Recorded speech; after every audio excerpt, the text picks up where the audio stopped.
Welcome to Can't You Hear Me Gnostic, a weekly live stream where the Gnostic thought is in the background, informing some of us as we look at things going on in the world in all worlds, metaphysical world, the archontic physical world, the natural physical world. And tonight it seems, at least for me, I'm going to be focusing a little bit on how time is treating us.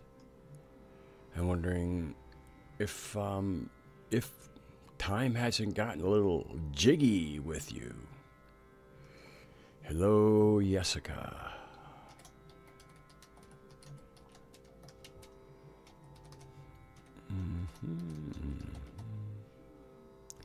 Oh my. I'm having quite a day.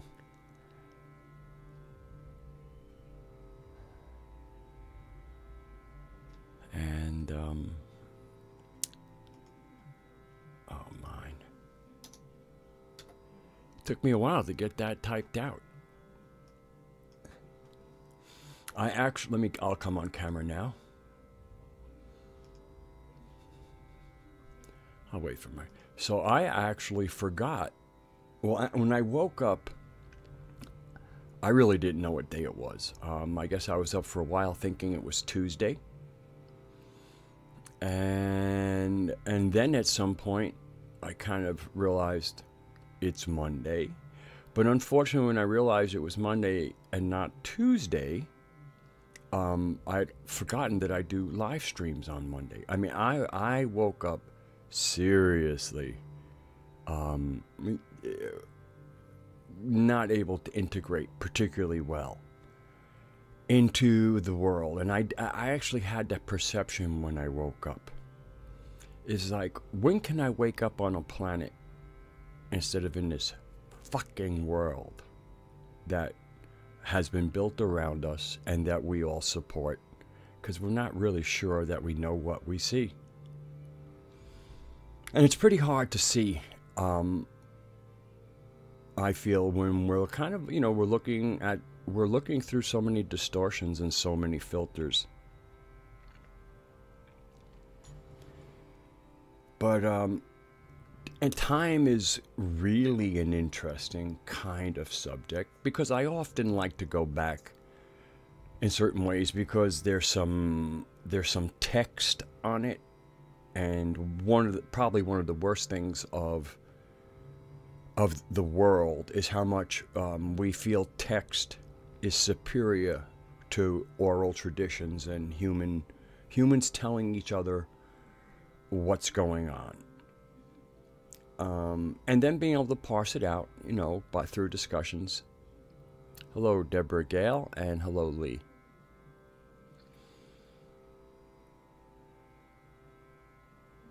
Maybe I should go back to my camera. I really am I can't barely remember what day it is, and that I do, and remembering that I do live streams every Monday. But I do remember waking up particularly kind of miserable today. And the main reason I woke up a little miserable because I woke up in this world again, knowing I'm on a beautiful planet that is also our creator and loves us.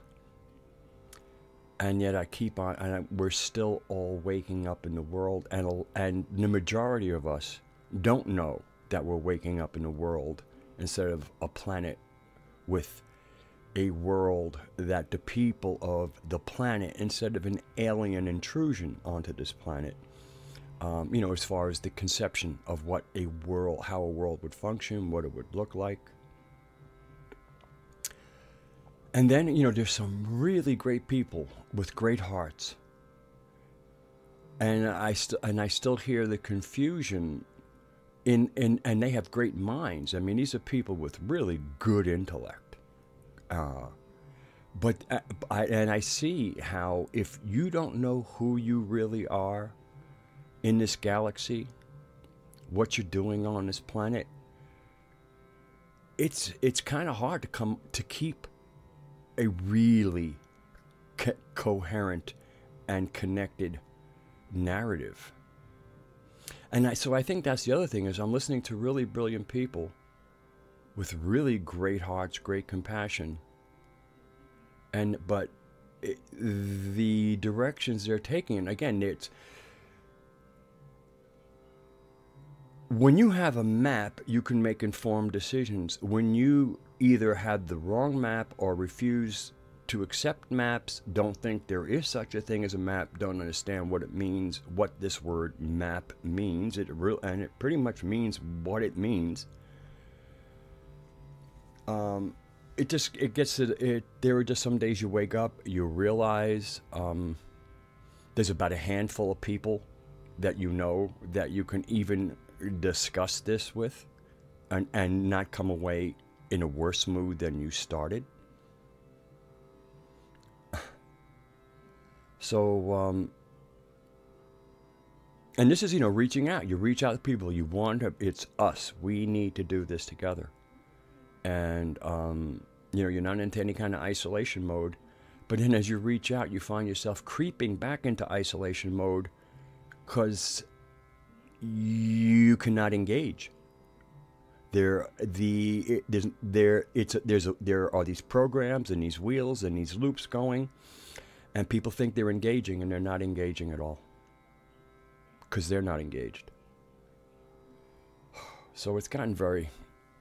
Today has been a rough day. Like I said, it was at 9:08, and I think I was just kind of like looking around on my site.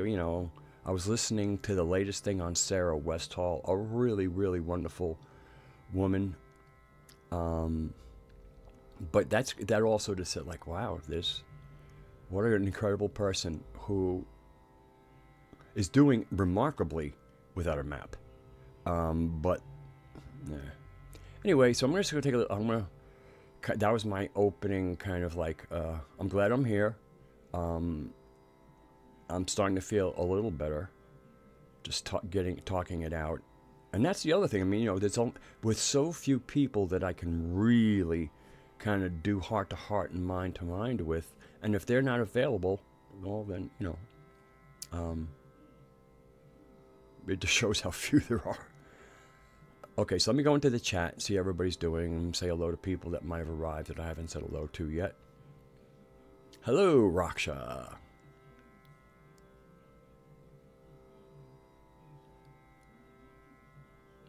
So let's see. I got Jessica, Lee, Deborah, and Raksha. So there's 3 lurkers here. One of them's probably Darcy.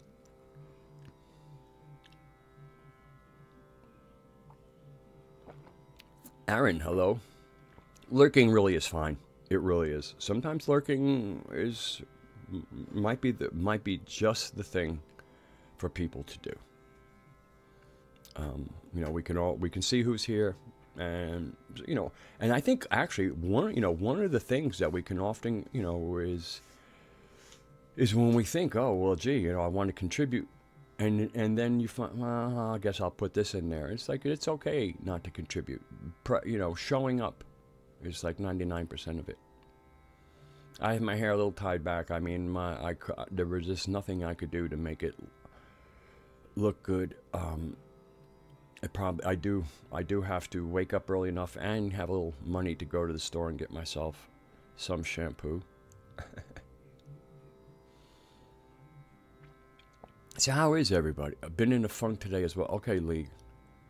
Yeah, I mean, and also I just realized here we are in day 2, and I have a calendar in front of me, and it was just before we went online, before I went live, that I turned the calendar. I see this calendar has all kinds of. Catherine Harris is the creator of the calendar, and she has all kinds of. She's got quite a sense of humor. Anyway, it happens that the 2nd of April is World Autism Awareness Day. And of course, yesterday was that perfect storm of Easter Sunday and April Fool's Day. You know, the whole Easter, Ishtar, you know, eggs, bunnies, and stuff. And then tied in with the narrative that Easter is, it's a good April Fool's thing.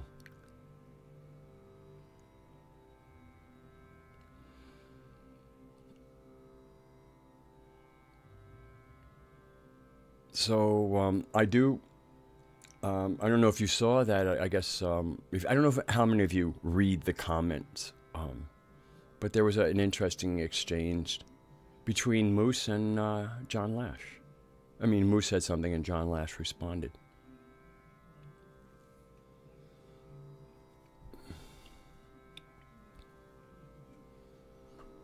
So, is anybody is anybody else kind of like getting some time jigginess? I mean, it's been doing this for a while, but I mean, I've noticed. Oh, that's right. I didn't say the earlier thing. Okay, the primordial Greek myth of Gaia and Uranus, and how in many ways that was just kind of it. There might have been some stories about it, but then then it enters the Greek mythos, and really the breakout of that is when it really starts with Kronos. And it's really interesting, that Kronos had his wife Rhea, or Rhea, Rhea, and because in this narrative, we're going to talk about the plot line here. Kronos having castrated his father Uranus and then supplanting him, basically usurping the throne, the sky throne, was therefore, like a lot of people who do bad things, are afraid that what they did will happen to them.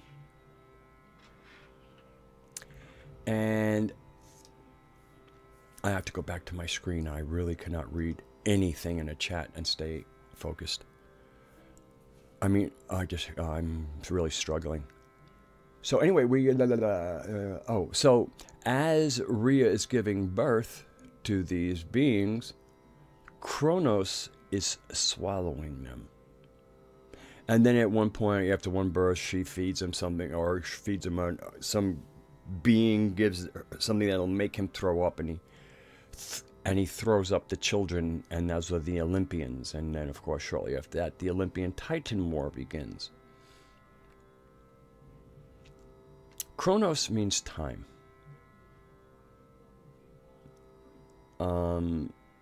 And also, if you know, I mean, I've spoken about any number of times, the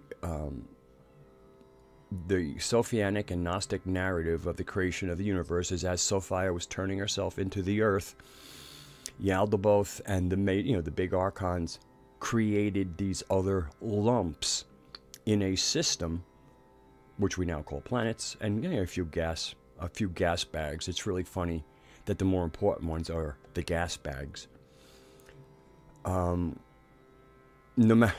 Anyway, so there's this. So anyway, Earth is captured in this planetary system we call the solar system. The moon and the solar system are part of a tripartite wholesomeness with the Earth. But I mean, I just find when you kind of know that. So anyway, that's kind of the time. And many people who have seen other solar systems go, boy, ours is awful clockwork like.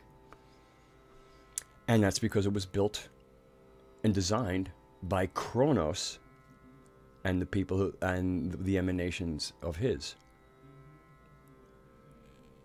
So as Rhea is giving birth and Kronos is said to be swallowing them, what kind of metaphor it's really being made as that these beings are being born but lost in time.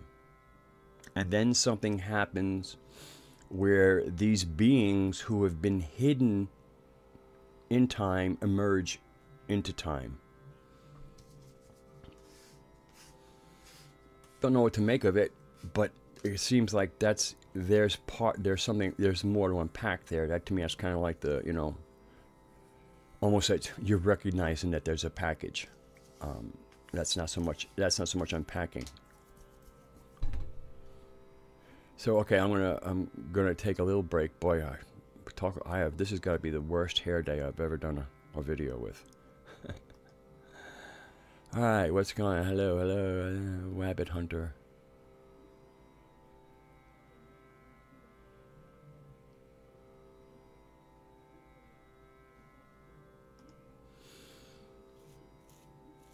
And so it was really, Mike. Let me mute this mic for a second.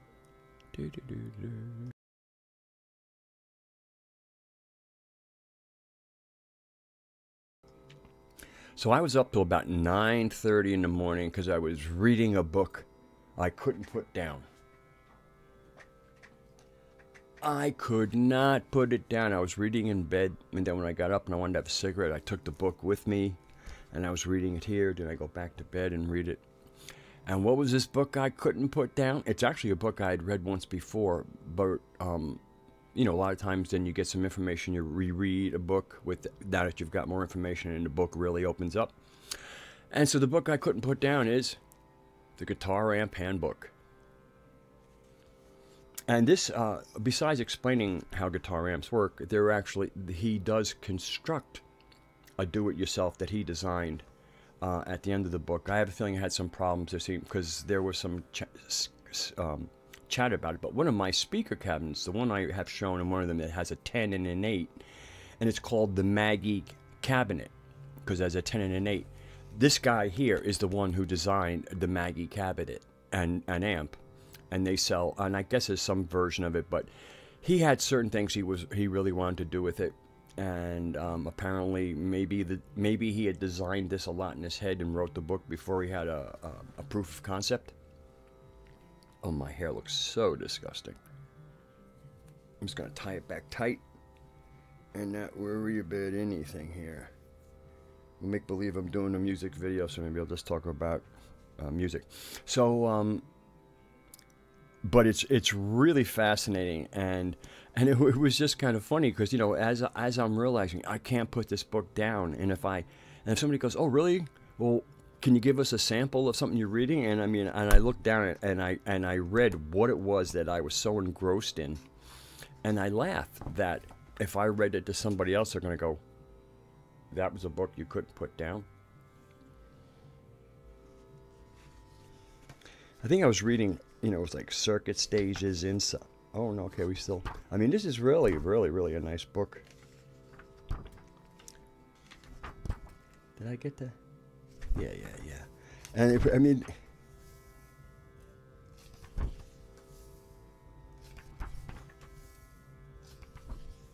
And here's like a sample of something that I was really sucked. I'm just going to give you like a couple of sentences.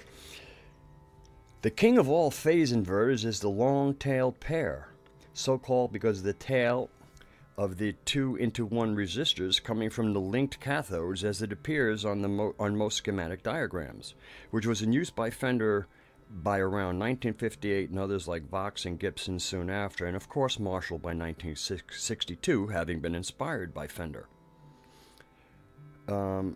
Okay, here was actually the sentence I remember reading.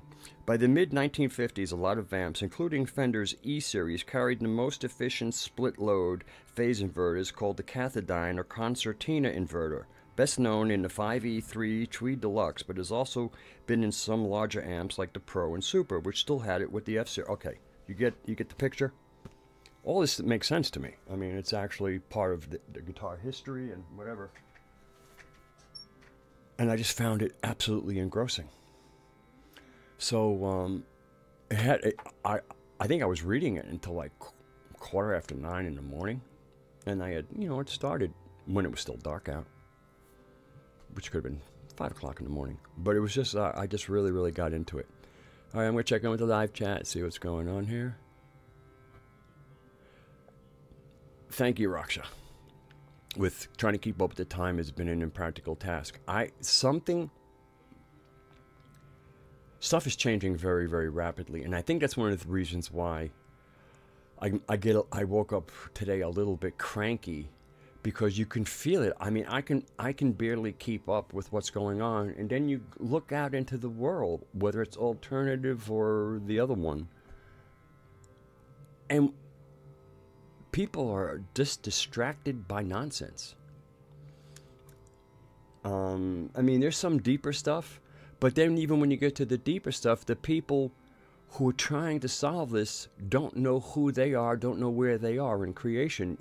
The not knowing who and what we are, where we are, what we're connected to, maybe what the purpose of it all is, really is a serious handicap. I can trust you that those child sacrificing people have a real clear idea of who they're dealing with and what their destiny on this planet is. And part of it, and it's not a shared I mean, it's not shared from it's from they're two different currents. One is the original, the natural, the wholesome, and the other is an insertion, and it's, you know, it's all part of the anomaly that happened. It's really interesting, and it would really not be such a big deal if, again, if we had a clue. And I mean, the indigenous people are the most clued in people on the planet. Those who have been able to maintain their ancient traditions.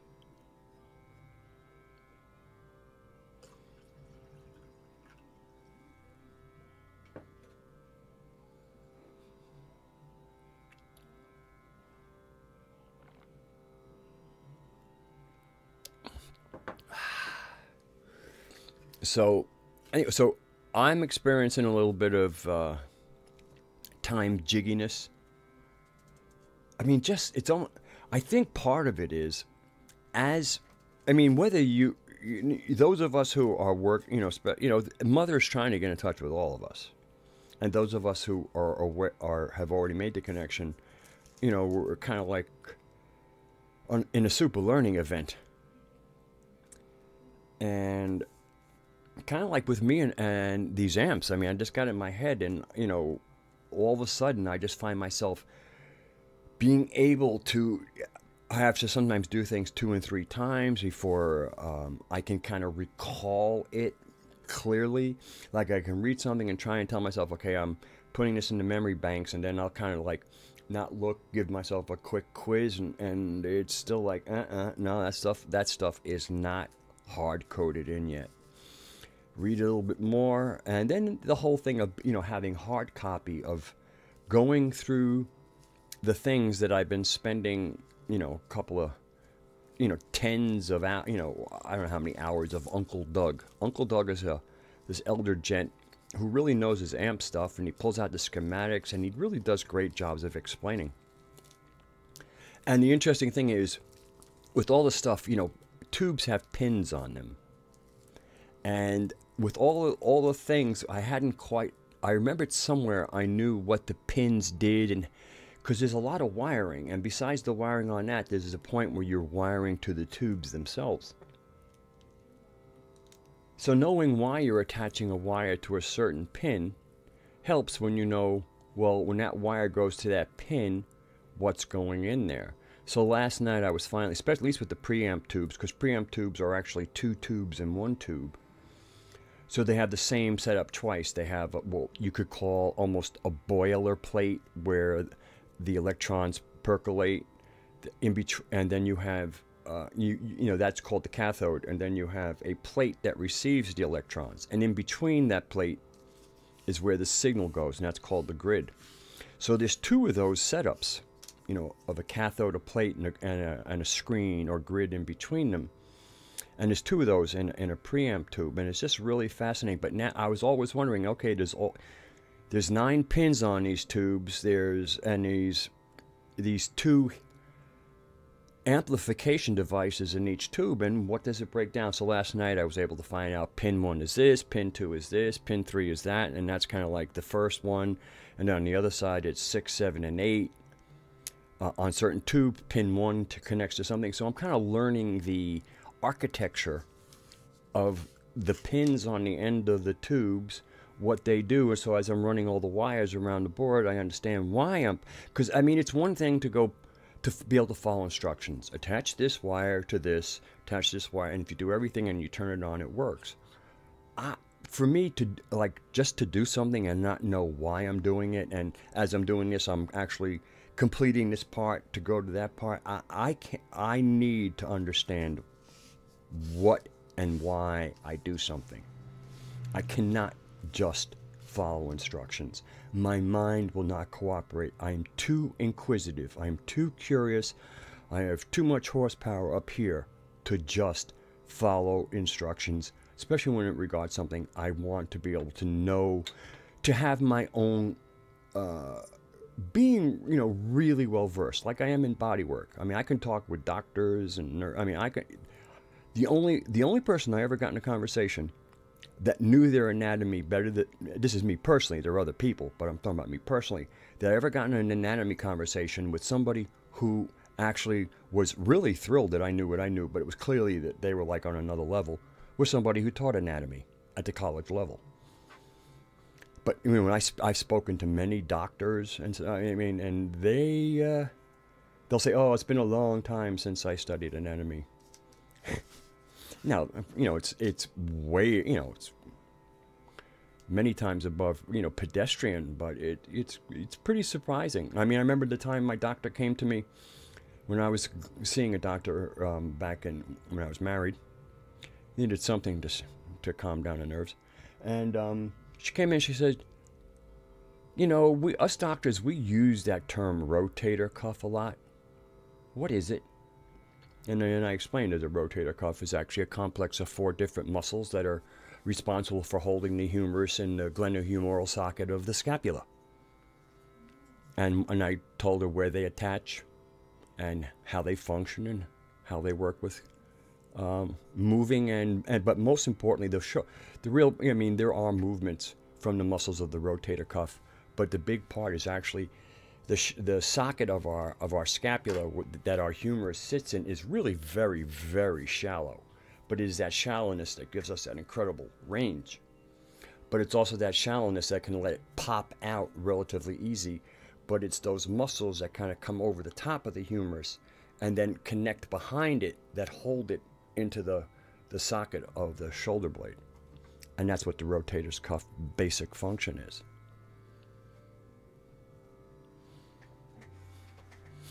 When you say hooking up a distributor, I guess you're talking about a distributor in a car? I mean, when you first said hooking up a distributor, I'm like, I don't know, I haven't made any amps yet, so I don't need a distributor. And this is one of the things also, again, it was words like distributor have a few applications.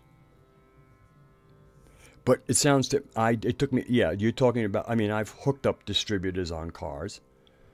Once upon a time, almost anybody could work on, the original cars before catalytic converters and everything else.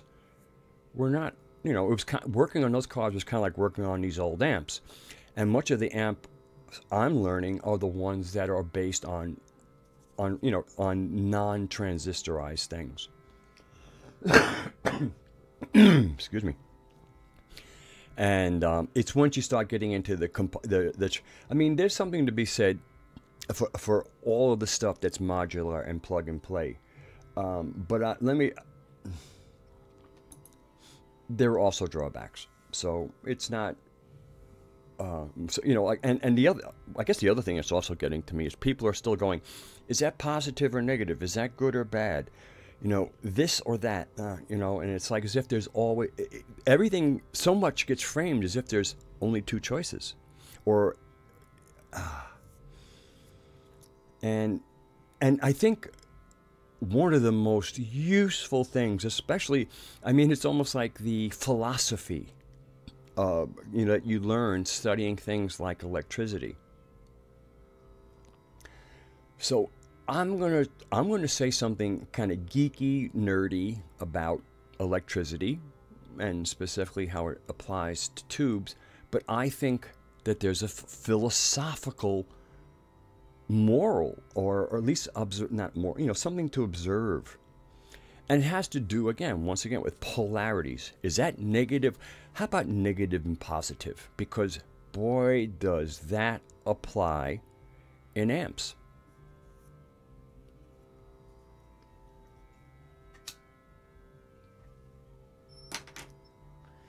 I needed a cigarette. I should probably get away from, I'm going to go into the depths, so I'm going to get away from the chat to bring you all a higher quality transmission, because this way here I won't distract myself. So, I think anybody kind of knows basic electricity, because if you look at a battery, you know, there's a plus and a negative. So once again, it's kind of, you know, it looks like plus goes to negative, and it does. But the interesting thing is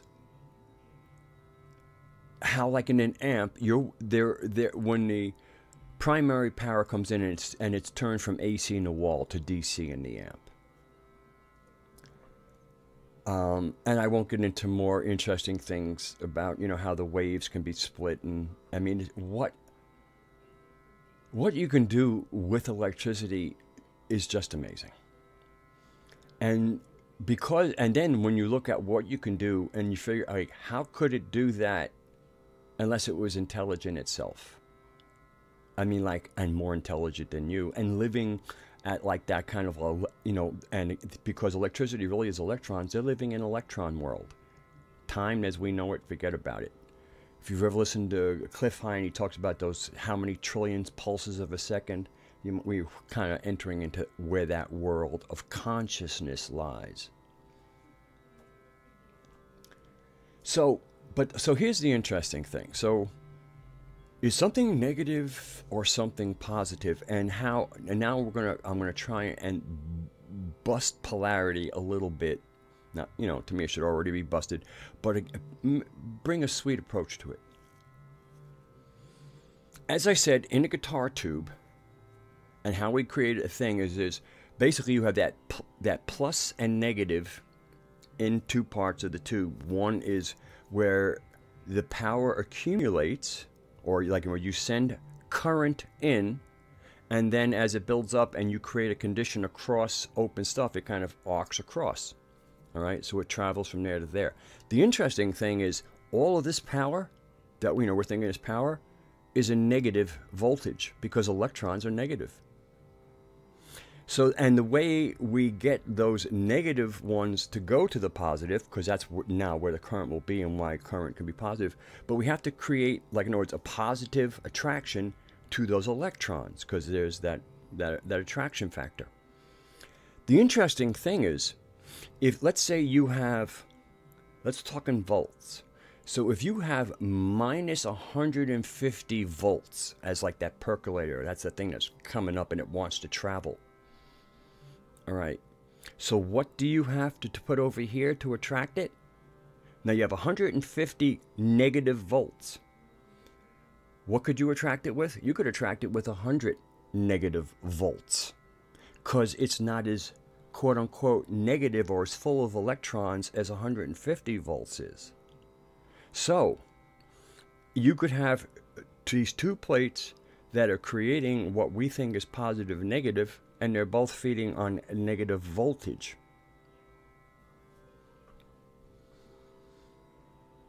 And then you have the screen, which is actually your signal. Now these voltages are DC voltage. The signal that's introduced via this screen or grid, which is in between, the signal gets in between this transmission of electrons, and by getting in between, it brings the data, the information, the signal into the stream, and then the signal is carried in the stream, and then it ends up coming out of the guitar amplifier. So the interesting thing now is, not only does one side not have to necessarily be positive, it can be quote-unquote less negative, like, again, 100 negative volts to 150 negative volts. So that makes this plate attractive to these electrons, because the reason it's 150 is there's more electrons here than there, and nature is homeostatic. So then you have this AC signal that comes from your guitar. Again, so this AC alternating signal enters into a flatline direct current, and that signal, the intelligence of that signal, is then communicated to the intelligence of the electrons crossing that and carried on. You could call it memory if you're uncomfortable with the word intelligence. But just how many non-intelligent people you know have really good memories? But let's not go there. My frustration is showing. So the other interesting thing is,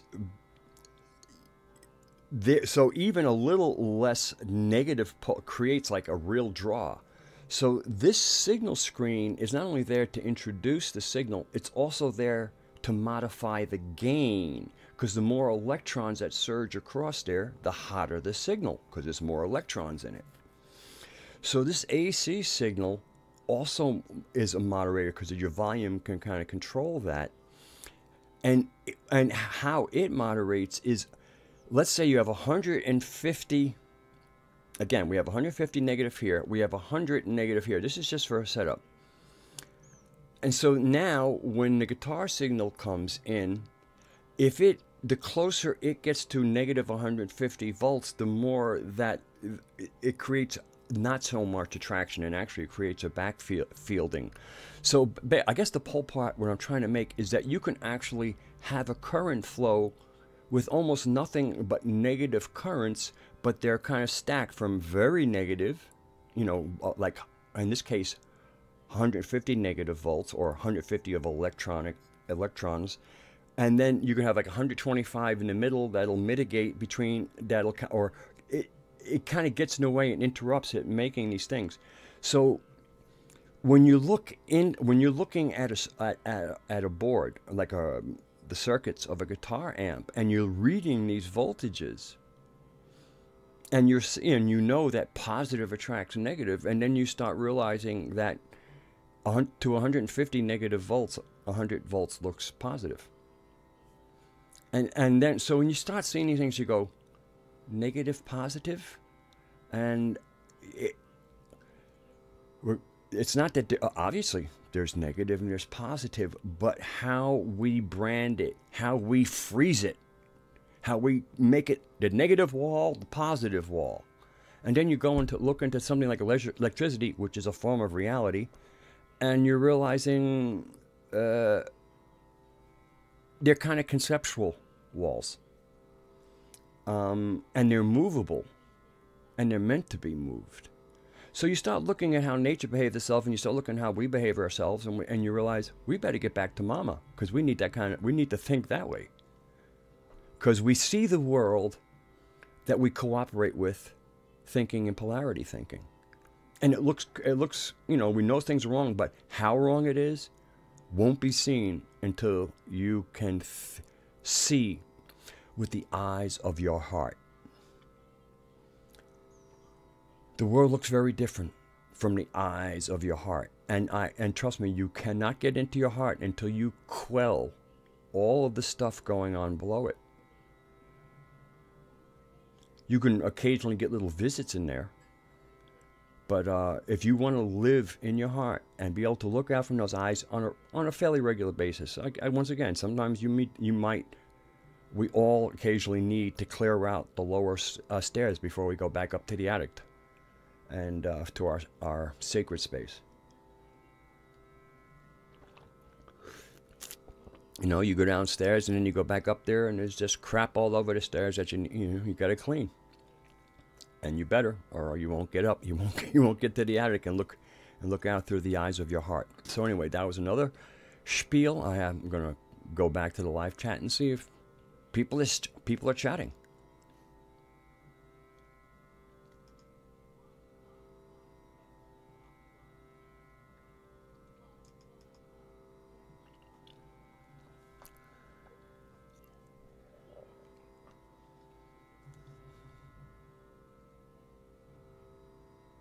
Hello, Metal Lady Benz. Wow. Talk about timing. It seems to me like I've almost been here for an hour, and I'm looking up, it's 40 minutes.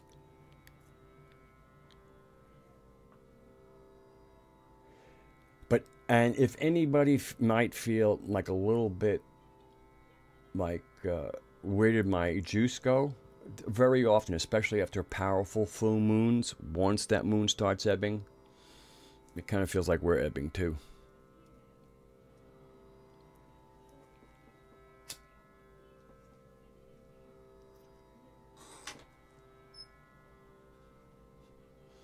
Thank you, Metal Lady.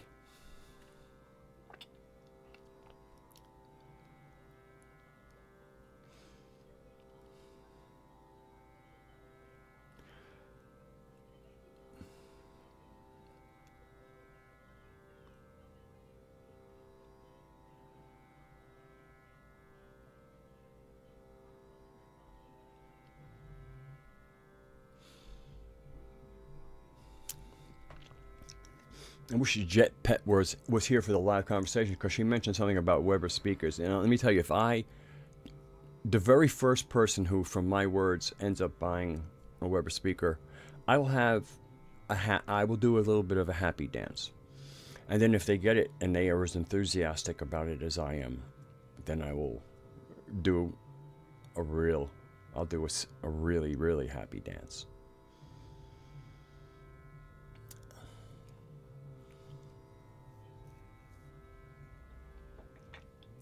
And it is very interesting. I'm watching all kinds of electronics videos. It's on actually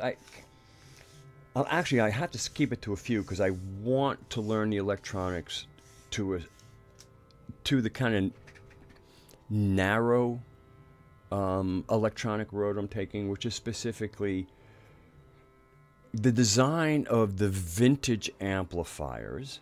What's good about this book is he's showing some of the designs that are part of like some of the modern amplifiers. And if you're not an amplifier person, I'm going to mention some names that might mean nothing to you, and I apologize for that. Soldano is a name, Mesa Boogie is a name, and they're just kind of like some modern amplifier makers who make the tube amplifiers that make that modern super crunch driven overdrive sound, kind of like the soundtrack for an Avengers movie or something. Not like the thick sound, like Black Sabbath had a certain thick sound. The more modern heavy sound is much more kind of mid-rangey, very driven, a lot of dank, like we're going somewhere when we're all sitting in our seats. Maybe we're throwing each other around, around a ballroom floor. But and basically, so I'm learning how some of this modern stuff is done, but I know that once I can learn enough, and I'm already having there's already designs that are not part of amps built. Hello, Jet Pet. That there aren't certain, there were certain, like in other words, I'm already designing amps in my head, but until I build one and start doing, at a small level, I'm getting a little ahead of myself, but I'm aware of what's mental and what's practical, so I'm kind of able to keep them fairly safe. I don't know if you heard me mention you a moment ago, Jet Pet. I just said I heard you express some interest in Weber, and one of the reasons I'm making is because I like company. If I like somebody, I like to promote them. Who else? There's somebody. If I like people, I just like to mention them, promote them, because I think that's the human thing to do. So people go, "Why are you promoting them?" That's the competition. That's another word. I only compete with myself.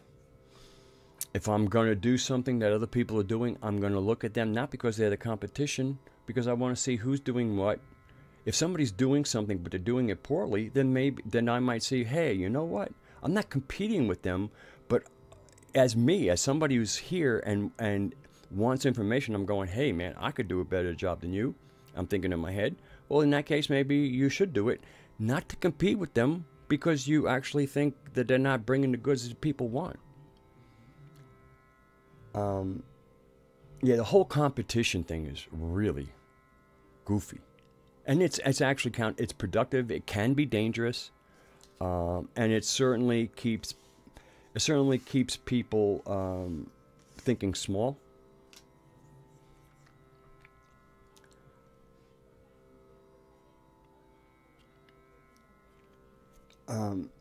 And so for me, a lot of where I'm coming from is a nice, rich, clean guitar sounds. But one of the things that's very good, and I've also made a point, is clean guitar where it really sounds quite wonderful, and you can hear all the notes, and you would never think that the word distortion is there. The clean of guitar is not hi-fi clean.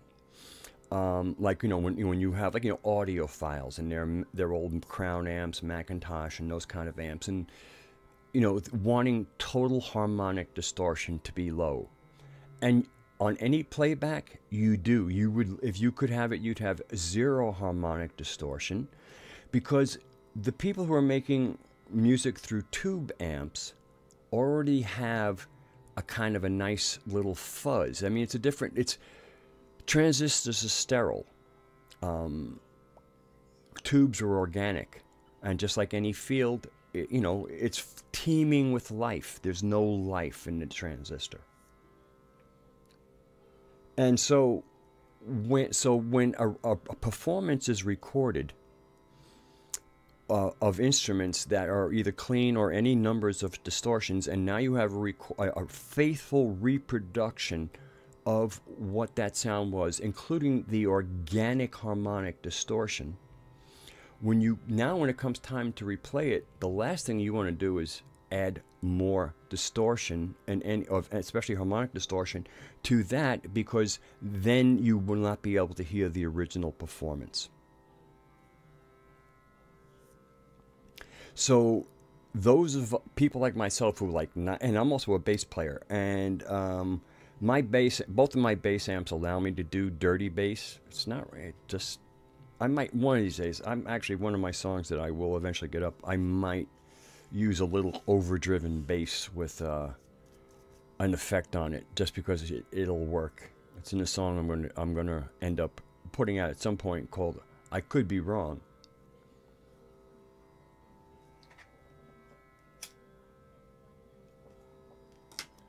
And it's a very driving song, and there seems like there's a few places I could feature the bass, and by maybe overdriving it and giving it a little bit of a whamp whamp, little kind of almost like a quick wah sound, might make it really interesting.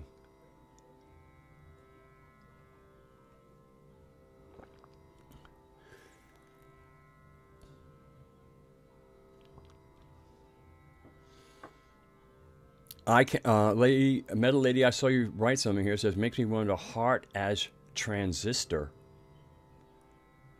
for flow of soul. I can't unpack that. I can't make sense of that. So I'm sorry. I don't know what that's saying. Because I don't know how to take the word transistor. I don't know what to do with the word transistor other than, as something cold in a circuit, and then to have heart and transistor as something that's interchangeable. I don't know how to do that.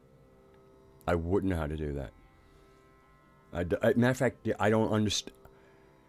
It hits me as like, what, heart as transistor? And again, I might be me because I'm stuck on what a transistor is. Oh. Thank you for breaking it down. I guess if it works, again, I just... question, I'm struggling with some questions because often they're asking, it comes like in a box of sorts. And it's almost like, where do I shelve this? But I don't know how to handle certain things, so I'm just really... I'm sorry if I struggle with some of the questions that come in. And I'm having more and more of a problem with it as I connect deeper into the earth. And I'm trying to me, a syntax that is based in wisdom and questions that are, I don't know, I'm struggling. And so, I'm trying to struggle with some grace.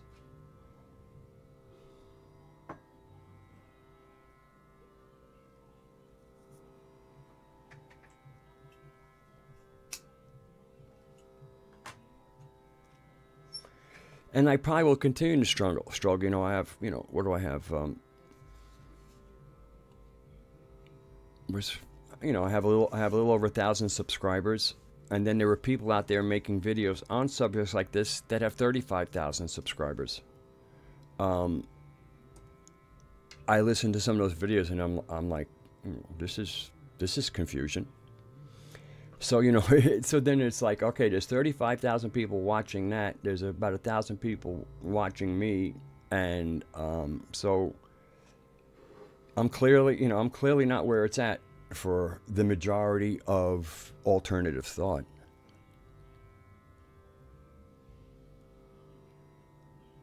Huh.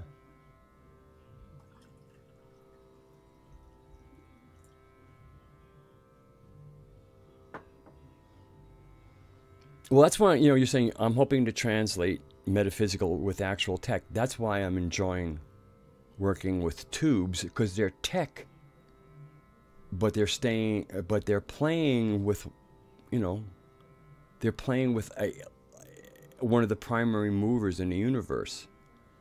Electricity and plasma are very closely related.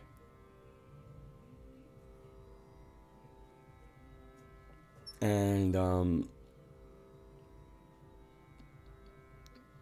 there's certain, again, it's funny how after the crashes at Roswell of whatever they were and whatever was in them, transistors showed up pretty quickly after that. And,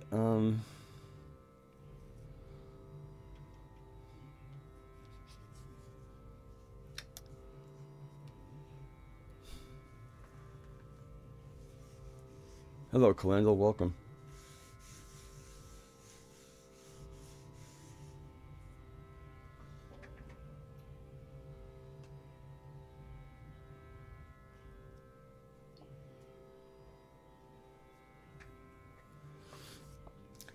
And I know a lot, I think some of us are sensing like there's almost, like in other words, there is a polarity. There is certainly a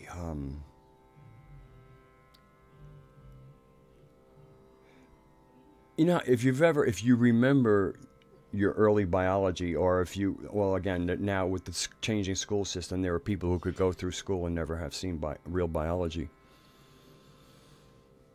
About how cells divide. And generally, when cells divide, you have one parent cell, and then it kind of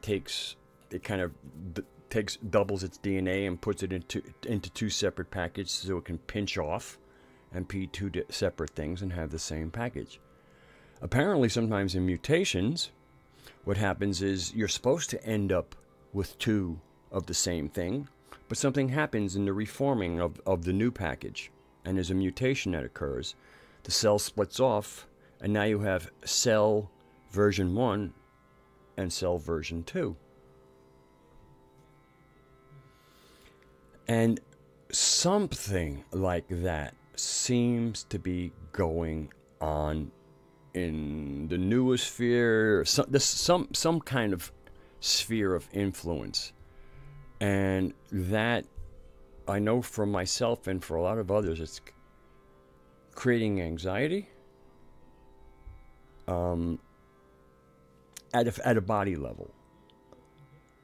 Just because we're all telepathic, and we're all kind of tuned in to what's going down, to what's happening. And then we have our personalities that just know they can feel something going down.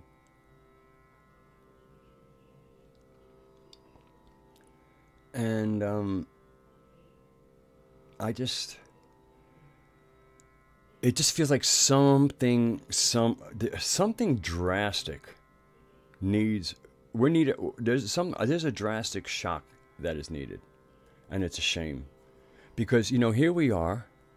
We've never been more connected, at least on the conscious level, and it doesn't seem to really be creating what it could create.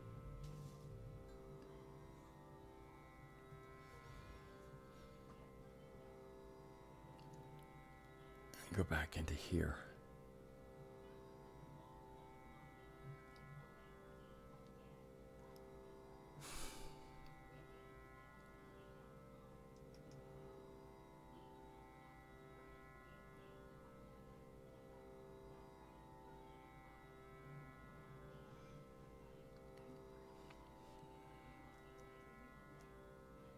Let me go back to the chat. And I guess what's happening to me now is something that I'm finding in more.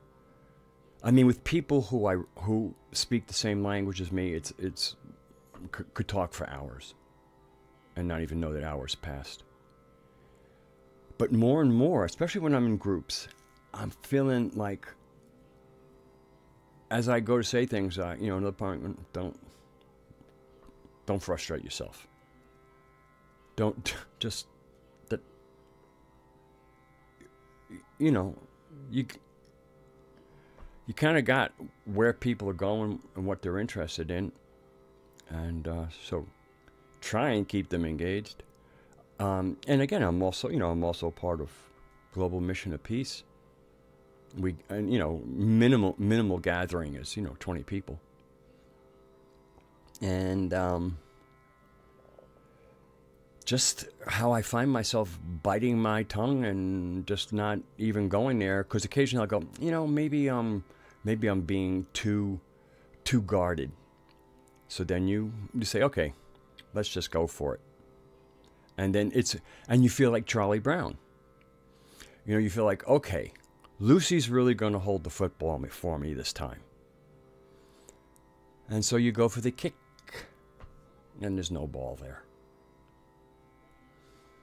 And so there comes a point where, again, you do the same thing because you're hoping, the fuckery of hope, hoping for different results. Now, it's not saying that you're doing. It's kind of an experiment. So I guess you're not. That's just do it and then get your data. But at a certain point, you keep on getting the same data returns on the same input. And so then you're realizing, okay, the data shows most people don't give a shit.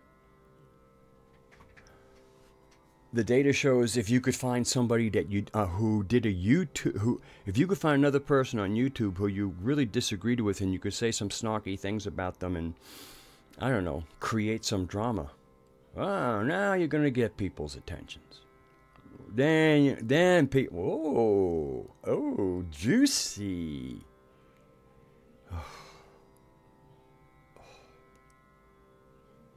Oh, juicy.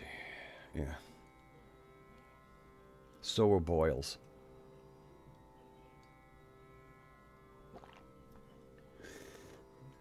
I'm seeing less of that. But it's still, if you want eyes, if you want ears, if you want to, get discussions going, go pick on somebody. Go say somebody else is an idiot.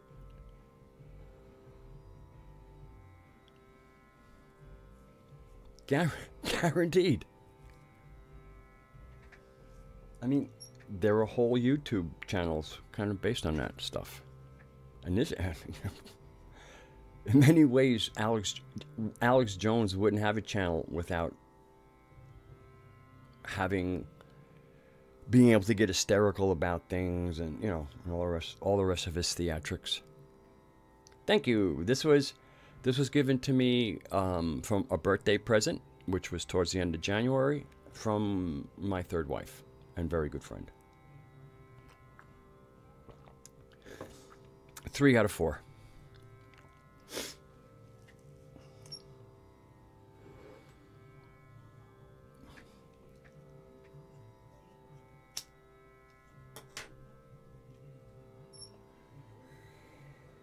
And that coffee cup came in a box, and on the top it has, and in, let's see, I think this actually has 2 sets. Yeah, this kind of has, yeah, all different owls, and all different owls around it.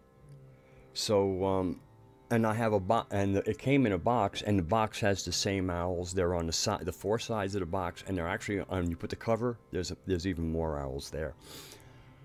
I have taken that box and used it as part of a construction of a little altar over there. I realized I had come in here, I had my basic, incense area and whatever, but I hadn't really kind of ritually created an altar space. So I did that a few weeks ago. Still fine-tuning it.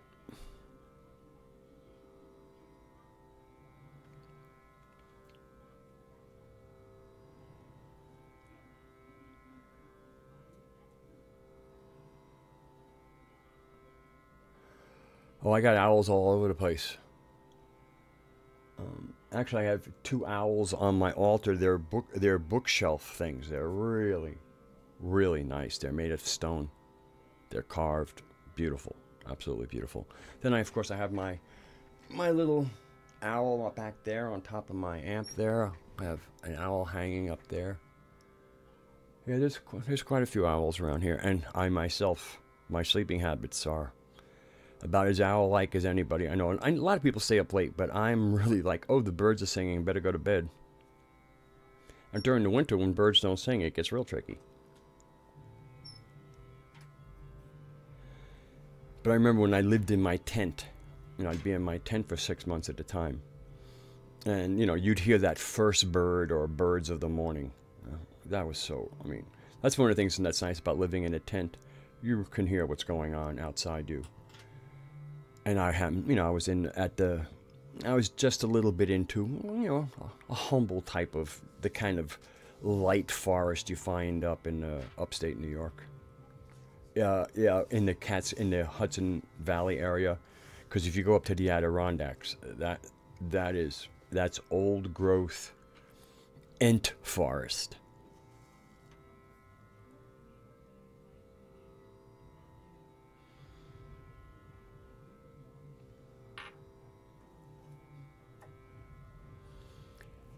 Yeah, a friend of mine has a beautiful piece on a nice property, and I just have to contact them when I'm guaranteed the weather will not get too cold because there's no electricity there. So, and I want to go kind of like do a little bit of a vision thing, where you put yourself in an isolated place enough, protected only by a piece of nylon, a couple of millimeters thick, in an area that's fairly wild and full of wildlife. And then you begin your journey. And in that dark and different place, and especially once you get into certain states of consciousness, whatever happens is really happening. And how you react to what is happening is all part of that vision quest. But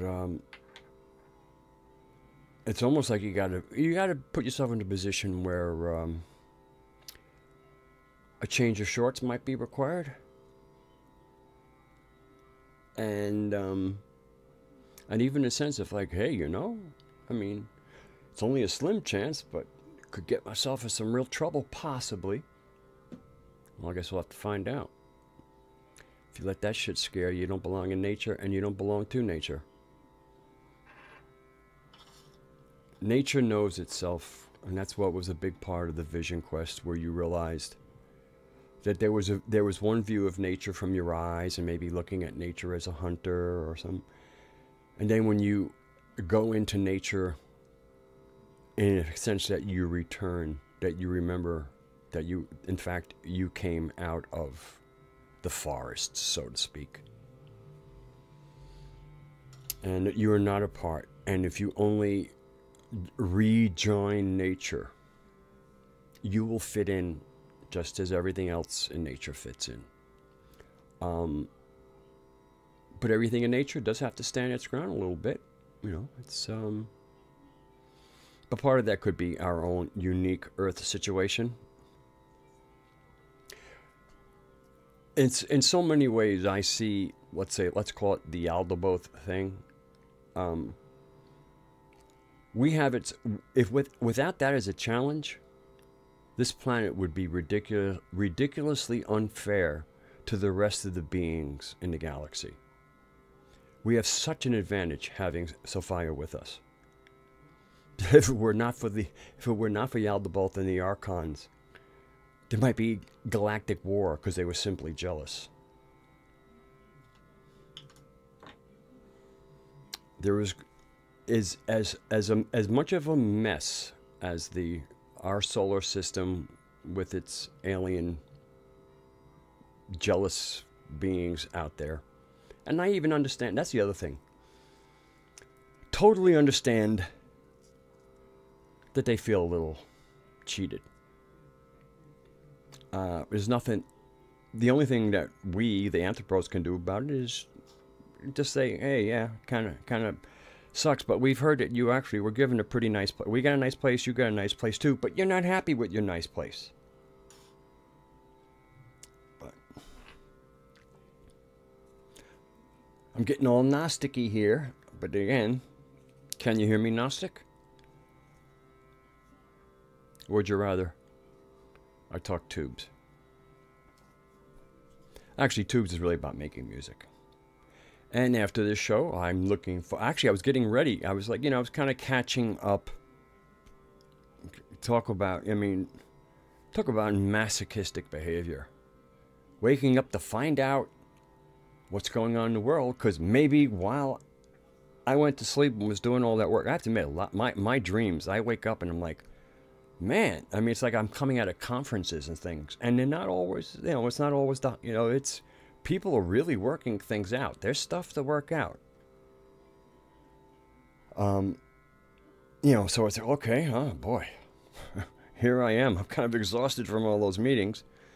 And you wake up and it's like, okay, did anything change in the world? So you go to Zero Hedge, you go to different places where they have quote unquote headlines. I'm subscribed to like 67 different YouTube channels. Open up your subscription page. What came up? Read the titles. How are they trying to attract you? And so about a half an hour of being awake, getting some coffee in me and getting reacquainted. It's just like, it's like, no, we haven't, the plant, we're still waiting for things to get seen. Yeah. I wake up exhausted, but I don't wake up, I wake up at least it felt productive. Again, it's kind of like being in really serious meetings where there's a lot of stuff that needs to get worked out. There's no arguments, but there's really pulling at things to see what they're made of so we can use them correctly. And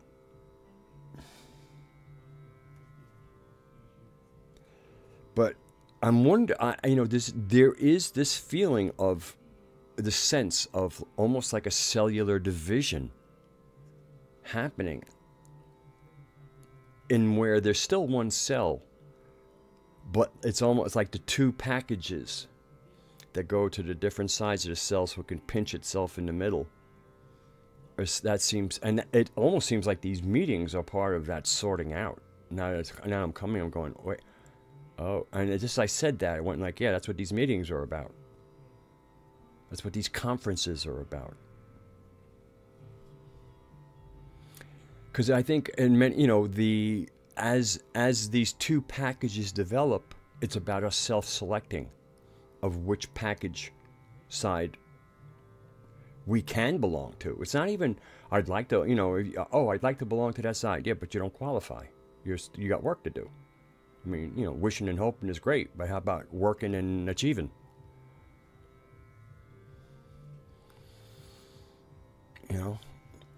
Working and achieving a lot better than wishing and hoping. Yes, mitosis.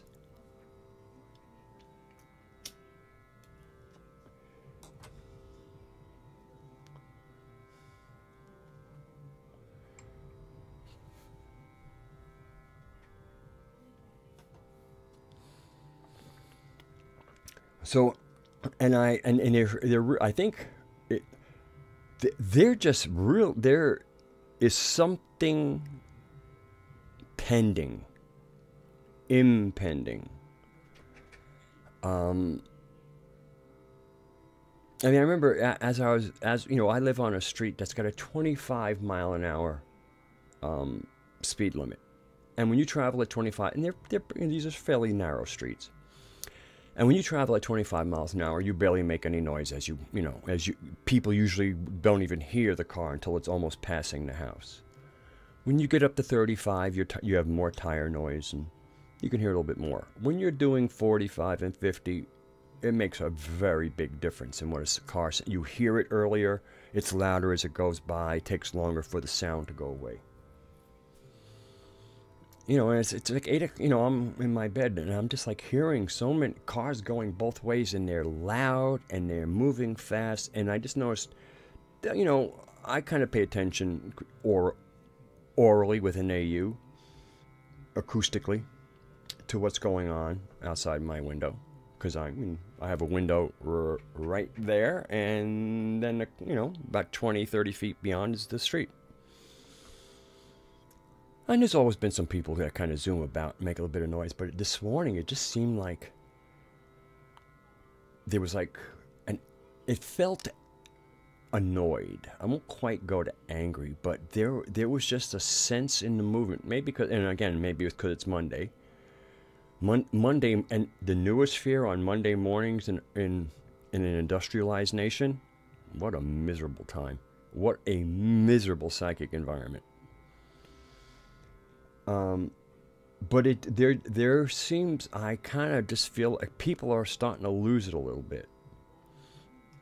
All of it. I mean, it's not. There's different ways of losing it. Some of us are losing track of calendar time, which isn't so terrible. But there are other things to lose it on. But they're just I don't know. Does anybody else feel? I'm quite sure. I know Raksha does. Anybody else besides Raksha? And do you not sense? It's not like we're getting to a cliff. But something needs to snap. And something needs to crack. Something needs to shock. And I don't know whether I'm perceiving it as that the shock creates that or whether or not what will happen is the shock itself. But man, all I know is whatever's coming, the conversations to deal with it are in short supply.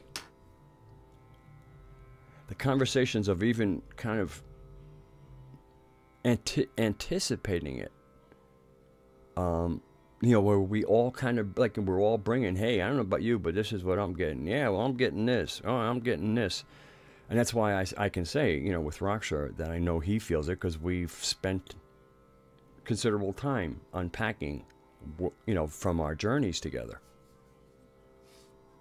Thank you, Jessica. And that's the other beautiful thing that I'm also, now that John Lash is kind of putting out the equivalent of his kind of campfire groups, and it's what made the Gnostic material so powerful, is because they actually made an effort of kind of getting a whole region of the world to sit down and unpack their understanding of who we are together, and then a body of knowledge formed. And it is that body of knowledge that we can retrieve and have wisdom again.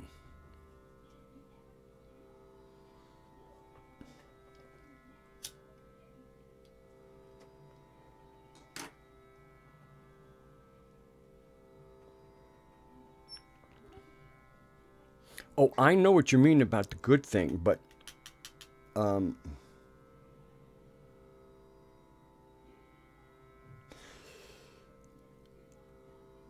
the context of we and us, I don't know that goodness would be the perception from a lot of people. I think, I mean, again, in the aftermath, it'll be seen as good. It'll be seen as had to happen.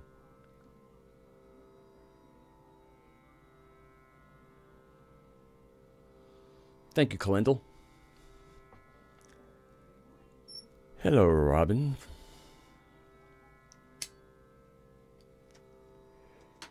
No, I mean, and the reason I thank Kalendal is because saying I'm feeling something, and then somebody else saying I'm not feeling anything, they're equally important. Those are data points that need to be placed next to each other. But,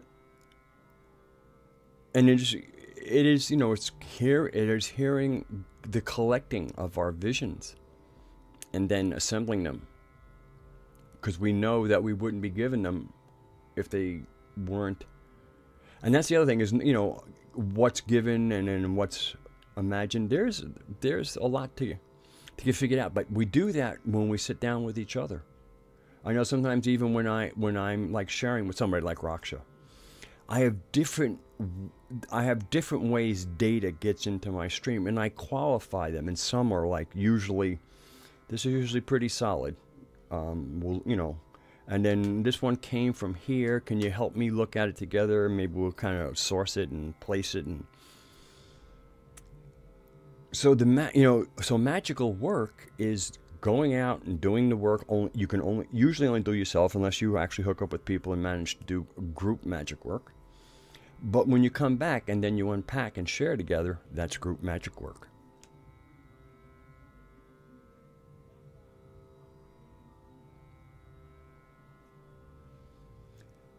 And again, the other show I did tonight, you know,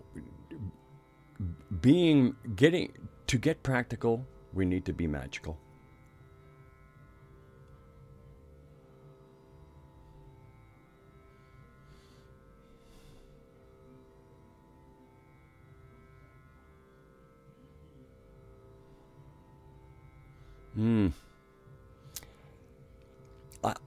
To be honest, Jessica, what you said, I mean, I have some things happening in my immediate environment that are hindering some of the things I'm doing, and partially it's because of the kind of extra energy you have to put into mitigating it. It's kind of like, you know, if your room is a certain temperature and you're inclined, and then it gets a little bit colder, you have to put on extra energy to keep the same temperature. So when things in your private space are starting to get a little jiggy, you kind of, you know, need to attend to it, need to keep yourself centered. Is there anything, you know, magical you can do to help the situation? But those are all things you got to take time out and do. And meanwhile, you know, I'd like to devote myself to writing and recording some of my songs and getting my first amp built as proof of concept. And just, you know, really branching out and doing what I can, what I am almost like gushing to get done. And it's just, we will find local interference, especially when we like I got like, you know, a real inspiration to do a whole bunch of things that are very coordinated, and actually, although they're separate, they're all part of wholesomeness and a common vision. And as soon as I got that, things started getting a little bit weird in my immediate environment. And I don't want to get into what the mechanics of that are. I think those of us who experience it probably kind of know how that works now. And there's certain conversations we really don't need to have over and over again, especially once we're just, if we were always having new people coming in that were joining us, then it would probably be helpful to say certain things over and over again. But when we have the same people over and over again, it's, we kind of have our common knowledge base.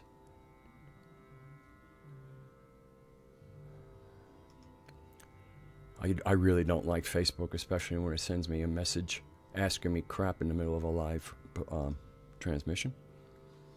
The only reason I'm on it is because Global Mission to Peace, all community. Matter of fact, that was Global Mission to Peace coming through just then.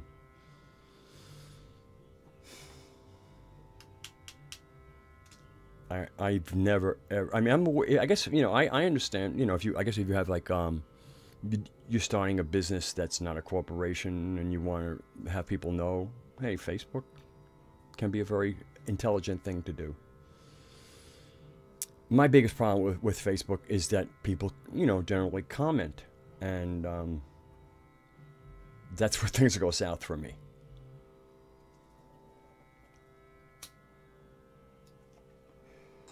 And I don't like the company.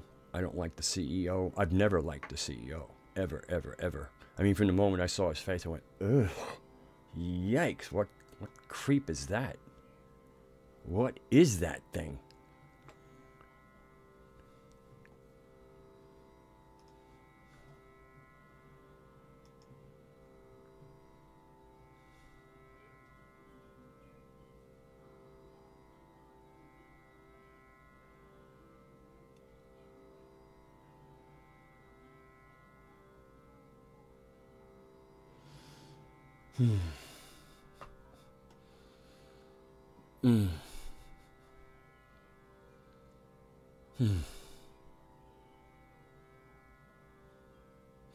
I mean, I get a message. Did you read my emails?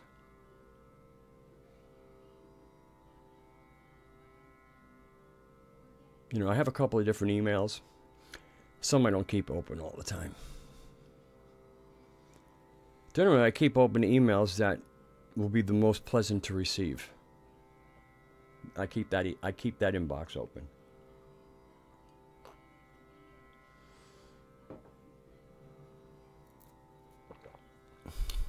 So I think, what? I think this is a good time. I think this will be a shorter stream than usual.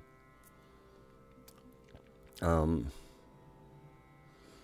glad I was able to, again, at 8 minutes after 9, I realized, oh, I was supposed to be doing a stream 8 minutes ago. And, I forgot what I was going to say. I happened to glance at the chat. The chat is deadly for me, because I actually read it and consider what is being communicated to me. And then, then I do that and I come back and I have lost my own train of thought. I can usually recover it, but I think I'm just going to end the show. I'm tired. I'm cranky. Managed not to show it too poorly. Oh, look at this. Just as I'm saying, as I want to close, we get 20 people watching. Well, I'm really glad, but I guess don't quite know where to go on my own.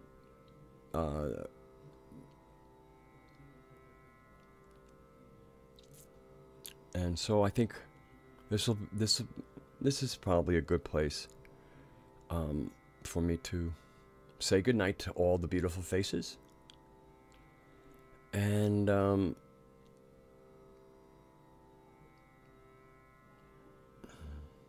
Madfinger says, try.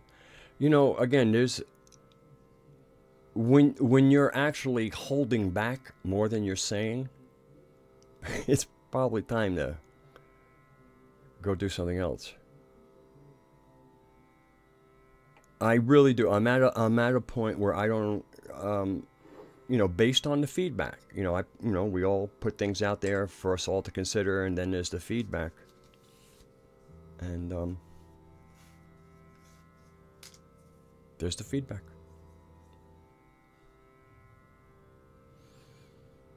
Yeah, Madfinger is being Lucy to me. Go ahead, say it. I said, I'm 65 years of age, Madfinger. I've had lots of people tell me, "Oh, go ahead and say it." I've actually trusted people enough in the past to just say what I needed to say, and it's always been pretty much of a disaster. So I don't feel like Charlie Brown, and so I won't.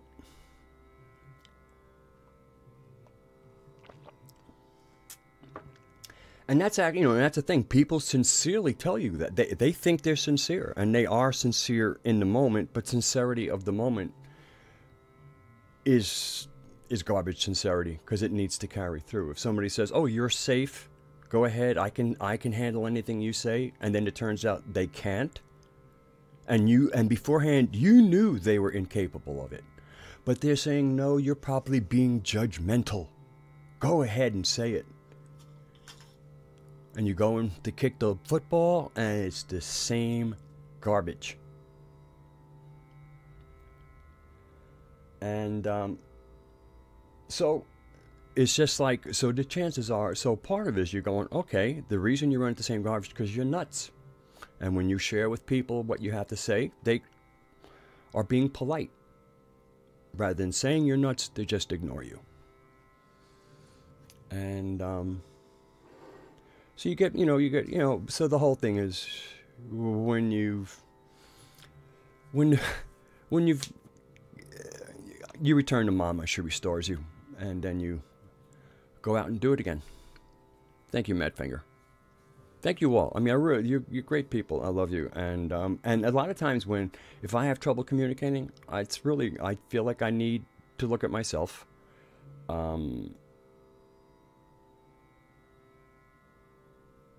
And is what I think is important to share what other people want shared. So let's all just, thank you, Connie. So anyway, we're going to all just stay in a good place. There's just lots of compassion, a lot more compassion in the last couple of months, and compassion and wisdom come together. So there certainly is more wisdom.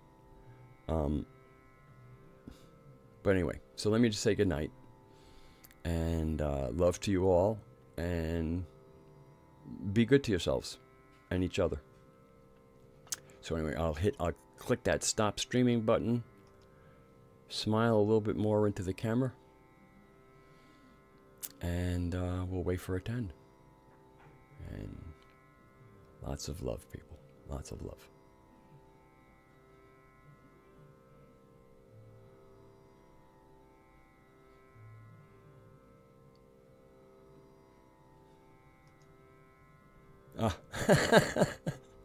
I'm sending you. I thought I had hit stop streaming, but it